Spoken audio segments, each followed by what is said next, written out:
Tu as certainement lu, vu et entendu beaucoup de choses sur les trous noirs. Aujourd'hui, je vais essayer de te faire repenser tout cela. Absolument tout. Jusqu'au sens même de l'expression trou noir.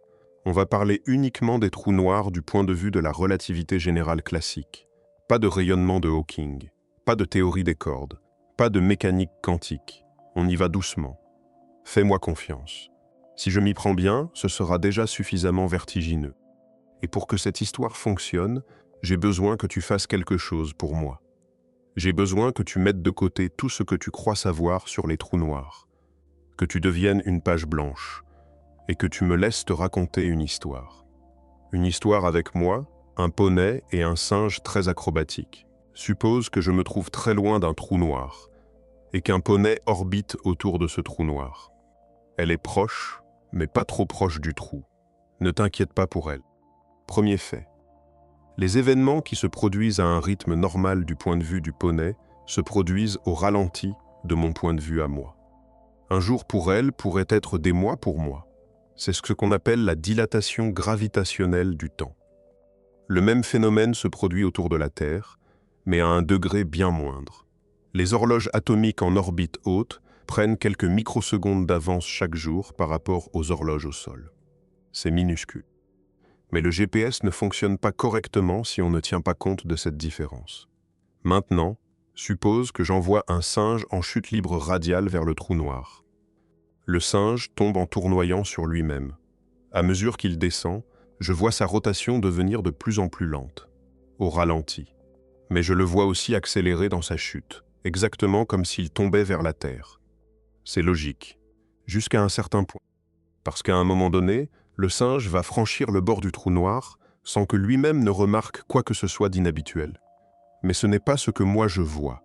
Moi je le vois étrangement ralentir sa progression, jusqu'à ce qu'il flotte juste à l'extérieur du bord du trou noir.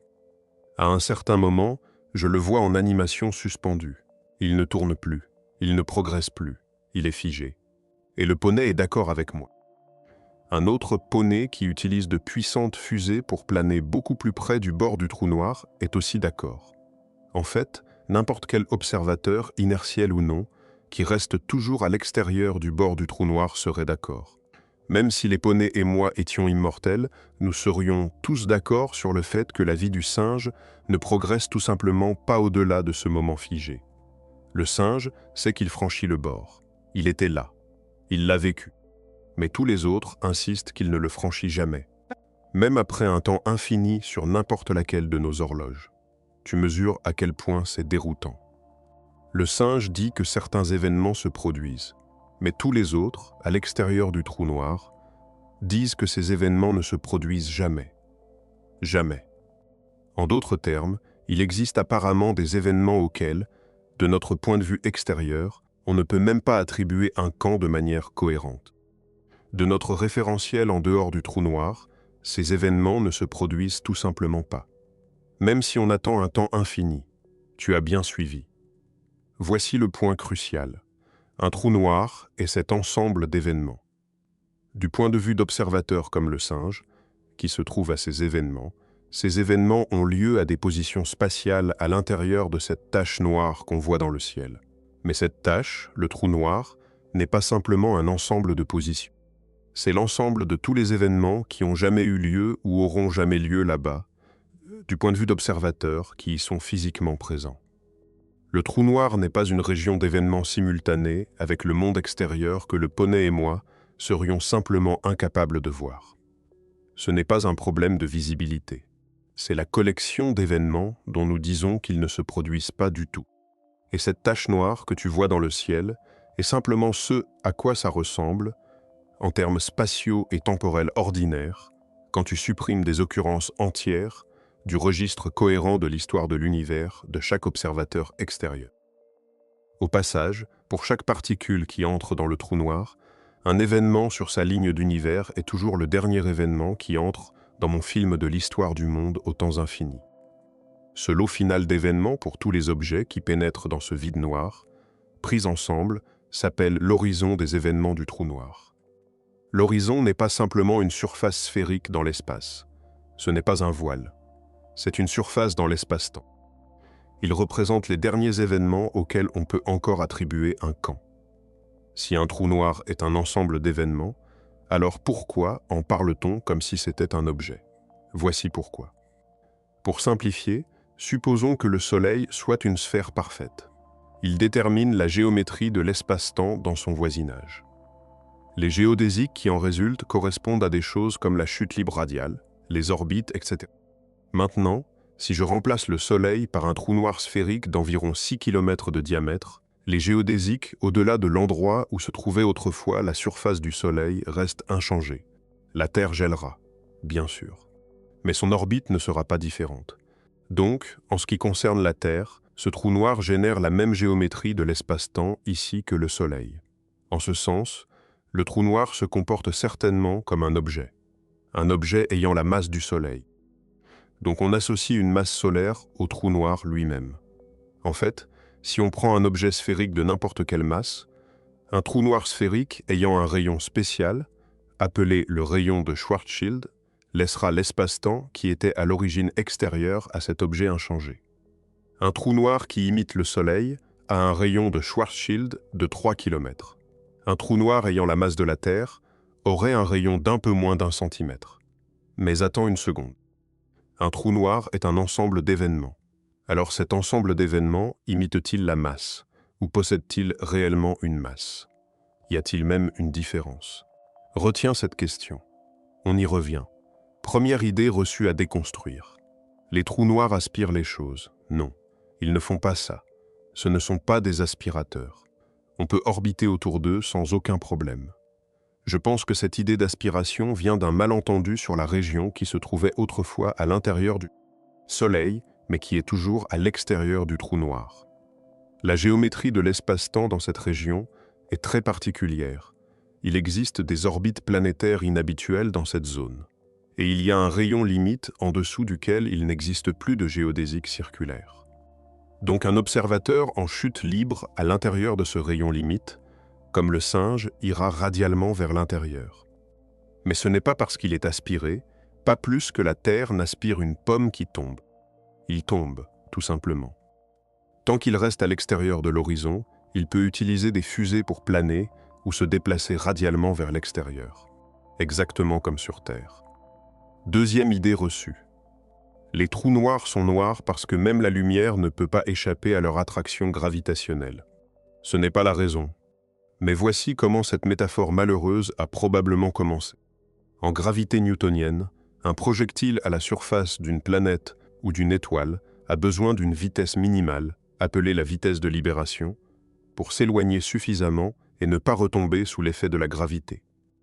Si le rayon d'une planète est égal au rayon de Schwarzschild du trou noir de masse équivalente, il se trouve que la vitesse de libération est la vitesse de la lumière. C'est d'ailleurs une intuition qui remonte bien avant Einstein.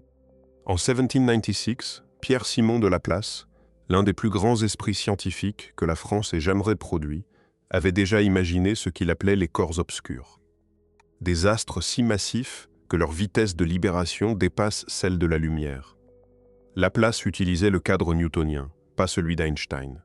Mais l'intuition était déjà là, un siècle avant Schwarzschild. Cependant, cette coïncidence numérique entre la vitesse de libération et le rayon de Schwarzschild n'est qu'une coïncidence. En relativité générale, rappelle-toi, la gravité n'est pas une force du tout.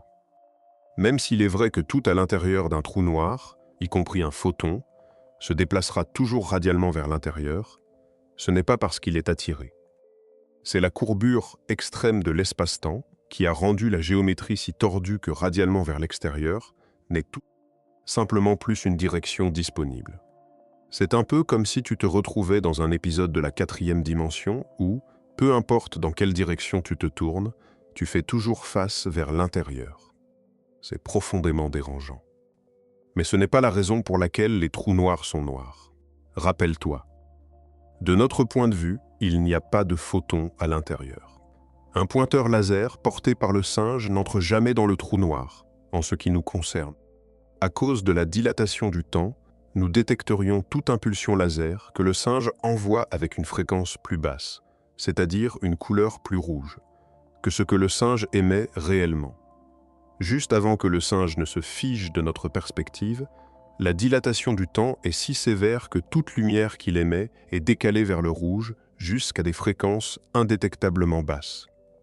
Cela signifie que pour les observateurs extérieurs, les trous noirs sont noirs parce que la lumière émise juste à l'extérieur de l'horizon est décalée vers le rouge jusqu'à l'invisibilité. Donc même si mon histoire sur le singe est correcte, je n'aurais pas vraiment dû utiliser le verbe « voir ». Parce que le décalage vers le rouge infini m'empêche de le voir du tout. Troisième idée reçue. Tous les trous noirs sont super denses.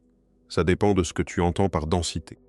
Si tu veux dire la masse du trou noir divisée par le volume à l'intérieur de l'horizon, alors non. Les trous noirs plus massifs peuvent avoir une densité très faible. Par exemple, le trou noir de 4 millions de masses solaires au centre de la Voie lactée est à peu près aussi dense que l'eau. C'est étonnant. Le critère du rayon de Schwarzschild est basé sur la circonférence, pas sur le volume. Au passage, les trous noirs plus grands ont aussi des effets de marée plus faibles près de leur horizon. Donc même si un trou noir d'une masse solaire te spaghettifierait de très loin, tu pourrais entrer dans un trou noir d'1 milliard de masses solaires complètement indemne. Mais peut-être que ce n'est pas ce que tu entends par densité.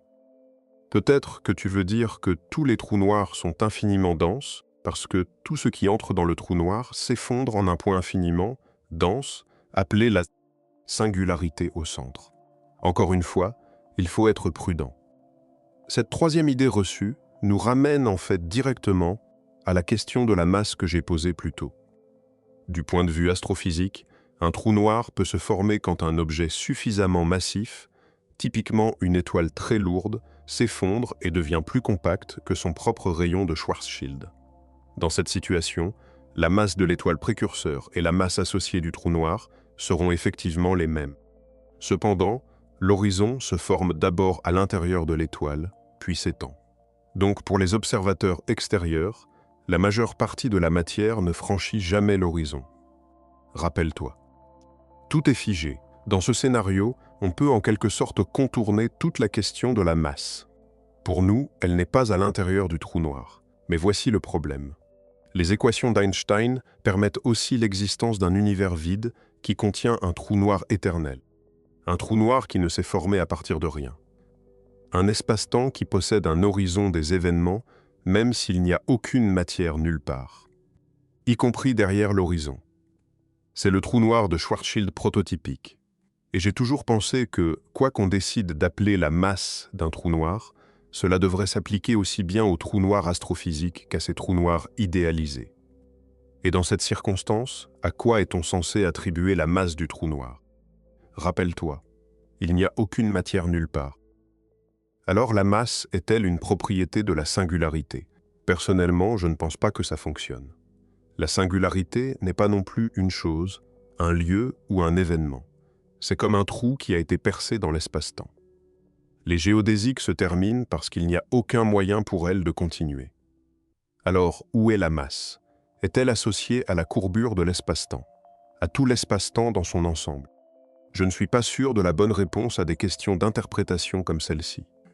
Ni même s'il existe une bonne réponse dans le cadre de la relativité générale classique. Mais c'est peut-être simplement mon ignorance. Ce que j'ai voulu faire aujourd'hui, c'est corriger quelques idées reçues courantes et mettre en lumière certaines subtilités philosophiques associées au fait de penser aux trous noirs comme à des choses. Je n'ai fait qu'effleurer la surface des trous noirs. Il y a énormément de choses à apprendre. Les trous noirs en rotation, les trous noirs chargés, l'évaporation des trous noirs, ce qui se passe autour des trous noirs, comment se forment les trous noirs supermassifs. Mais au fond, ce qui est le plus fascinant dans les trous noirs n'est peut-être pas ce qu'ils sont. C'est ce que leur existence implique sur la nature même de la réalité. Un trou noir n'est pas un objet au sens habituel du terme. C'est un ensemble d'événements que nous, observateurs extérieurs, ne pouvons pas intégrer dans notre chronologie. C'est un trou dans notre histoire de l'univers. Des occurrences que nous ne pouvons pas dater. Des faits qui, pour nous, ne se produisent tout simplement pas. Et pourtant, quelque chose est là. Quelque chose courbe l'espace-temps. Quelque chose a une masse.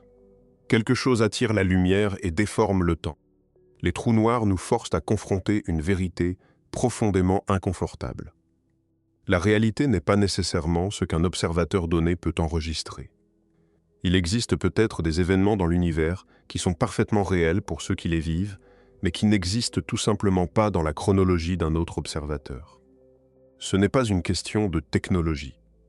Ce n'est pas un problème d'instruments insuffisants. C'est une propriété fondamentale de la structure de l'espace-temps elle-même. Certaines choses arrivent. Et pourtant, du point de vue de quelqu'un d'autre, elles n'arrivent jamais. La relativité générale, cette théorie née de l'esprit d'un seul homme au début du XXe siècle, nous dit que la réalité n'est pas un récit unique et universel sur lequel tout le monde s'accorde. Elle est tissée de perspectives.